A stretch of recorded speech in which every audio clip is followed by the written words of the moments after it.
हमारे रिलेशन अपने मुसलमान मुल्कों के साथ ही बेहतर नहीं है? इंडिया तो नॉन मुस्लिम के साथ, मुस्लिम के साथ, अपने लोगों के साथ, हर किसी के साथ अच्छा है। उसके रिलेशनशिप कैसे बेहतर है? क्या उनकी खारजा पॉलिसी बहुत अच्छी है या उनको हुकूमत चलानी आती है? उनका कहना था कि हमने टीटीपी के एक कमांडर को मार गिराया है उस हमले में। आज दोस्तों उस कमांडर की वीडियो जस्ट अभी अभी रिलीज हुई है। वो पता नहीं क्या अजीब बात है कि जब हमारा पासपोर्ट देखा जाता है ना, तो एक अजीब सी कैफियत हो जाती है उन लोगों के अंदर के वो देखते हैं। आपको नहीं लगता कि वक्त आ गया है कि कड़ी कार्रवाई की जाए इस अमल को रोकने के लिए, बगैर कोई वक्त जाया किए इस कार्रवाई को किया जाए? वही गलती जो पाकिस्तान हमेशा कर बैठता है, पहले वार करता है, पहले हमला करता है, बाद में जाके चुप जाता है या सरेंडर हो जाता है। बोला ना, जंग करने की कंडीशन में ना अफगानिस्तान है, ना ईरान है, ना हम है, ना इंडिया है। लेकिन इंडिया तो दुनिया की 5वीं बड़ी इकोनॉमी और वो इकोनॉमी है, हम तो वैसे भीख मांग के जो है ना गुजारा कर लेते हैं। अफगानिस्तान में वार कहाँ से आया और क्यों आया, इसका क्या कहते हैं सबसे बड़ा जिम्मेदार ये हमारे मुल्क है। ये कोई माने या ना माने, हमने अड्डे दिए है, हमने क्या कहते हैं अमेरिका को यहाँ पे ला के क्या कहते हैं। पाकिस्तान की सेना अपने चेक पोस्ट और अपना गेट ड्यूरिंग लाइन की तरफ सब छोड़ के भाग निकले हैं। ये वही आदमी है जो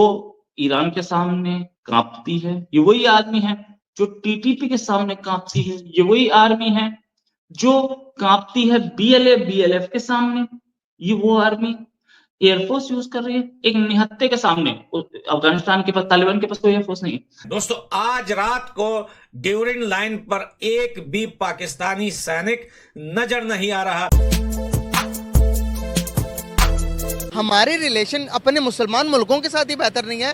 इंडिया तो नॉन मुस्लिम के साथ, मुस्लिम के साथ, अपने लोगों के साथ, हर किसी के साथ अच्छा है। उसके रिलेशनशिप कैसे बेहतर है? क्या उनकी खारजा पॉलिसी बहुत अच्छी है या उनको हुकूमत चलानी आती है या उनको दुनिया में रहने का उसूल पता है? ये नहीं कहते कि सिर्फ मैं रहना चाहिए इसमें। हाँ, ये असल में बात यह है जो आपने बड़ा अच्छा फरमाया कि दुनिया में रहने के लिए ना कुछ असूल होते हैं, ठीक है ना।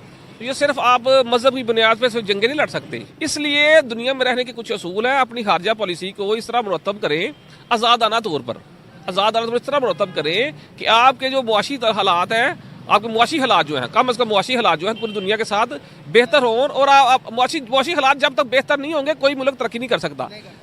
और मैं आपको बता दूँ कि कोई मुआशरा कुफर पे तो कायम रह सकता है, ना इंसाफी पर नहीं, ठीक है रास्ता। और बेगर्स आर नॉट चूजर। ये शहबाज शरीफ साहब ने गलत कहा। शहबाज शरीफ साहब ने नहीं कहा, सारी हकीकत में किसी और ने, किसी फिलासफर ने कहा हुआ है। शहबाज शरीफ साहब ने वैसे ही उधरा दिया इसको। ऐसे इस जुमले की वैल्यू कम ना करें, ठीक है। बेगर्स आर नॉट चूजर, हकीकत में यही है, ठीक है ना। तो आप हमारे सियासतदानों का नाम ना लें, इसका हमारे सियासतदानों का नाम ना लें इन चीज़ों के ऊपर। ये हमारे सियासतदान, हमारे मुल्क में सियासतदान तो है ही नहीं है सर। चाहे वो कोई भी किसी भी पार्टी का हो। ये मैं इनको ग्रोह कहता हूँ, मैं इनको पार्टी कहता ही नहीं।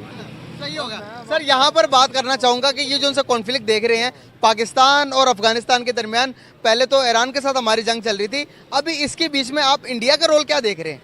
क्या वो हमारे साथ देगा या अफगानिस्तान के अंदर बिलियन ऑफ डॉलर्स इन्वेस्टमेंट कर रखे हैं? अफगानिस्तान तो कहता है कि भाई पाकिस्तान दुश्मन है, लेकिन इंडिया हमारा दोस्त है। हर एक मैदान के अंदर आप देखेंगे तो इंडिया ने कभी भी उनको अकेला भी नहीं छोड़ा किसी मैदान। अफगानिस्तान के सरहदी इलाकों पे हमला करके अपने लिए अपना जनाजा और अपना कफन जो है वो तैयार कर लिया है।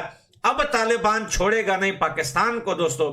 और हमला तालिबान की तरफ से हो भी चुका है सरहदी इलाकों पे, बॉर्डर्स पे, लेकिन अब तैयारियां तालिबान ने कर दी है स्टार्ट। क्योंकि तालिबान ने बहुत सारे सबूत और बहुत सारी बातें रिकॉर्ड करके रखी हुई थी कि बार बार जब पाकिस्तान बोल रहा था कि अफगानिस्तान में जो है हम हमला करेंगे, हम लड़ना चाहते हैं, तालिबान बार बार एक मैसेज दे रहे थे कि हम ना किसी से इस टाइम लड़ना चाहते हैं और ना हम लड़ने के मूड में हैं और ना कोई दहशतगर्द हमारे देश से किसी देश में जा रहा है। हम अपने देश को डेवलप करने में लगे हुए हैं, यहाँ पे अपने देश को तरक्की दे रहे हैं, सड़कें बना रहे हैं, ब्रिज बना रहे हैं, डैम्स बना रहे हैं, इलेक्ट्रिक का काम कर रहे हैं और भी बहुत सारा कंस्ट्रक्शन का काम है जो हम कर रहे हैं। अपनी सरकार बनाने की कोशिश में है, हम किसी दहशतगर्दी की कोशिश में नहीं है। लेकिन पाकिस्तान इस बात को बार बार मान नहीं रहा था और वो बार बार इस चीज पर जिद पे अड़ा हुआ था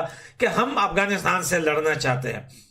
कुछ दिनों पहले तालिबान और पाकिस्तान के सरहद पे एक क्लैश हुआ था जिसमें मैंने आपको बताया था कि पाकिस्तान के 8 से 9 या 15 बताए गए थे, लेकिन पाकिस्तान उससे 8 ही एक्सेप्ट कर रहा है। उनके जो है वो फौजी मारे गए थे अफगानिस्तान के तालिबान की तरफ से, जिसके बाद वो यूएन भागे थे और वहां पे जाके शिकायत लगाई थी और हिंदुस्तान को भी मेंशन किया था कि हिंदुस्तान भी जो है वो अफगानिस्तान में दोबारा एक्टिव होने की कोशिश कर रहा है और ये सारी दहशतगर्दी हिंदुस्तान और अफगानिस्तान के कहने पे पाकिस्तान में आ रही है।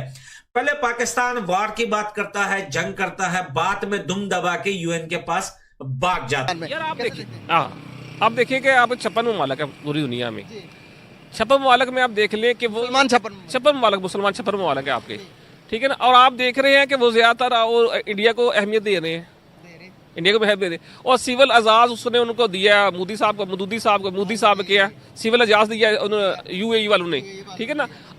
बात वही आ गई है कि अब दुनिया में जो ना वो कश्मीर को भी तस्लीम कर लिया, दुनिया में जो नजरियात की जंग जो है ना वो तकरीबन वो ये मजहबी नजरियात की जंग है वो पीछे पसे पुश चली गई है।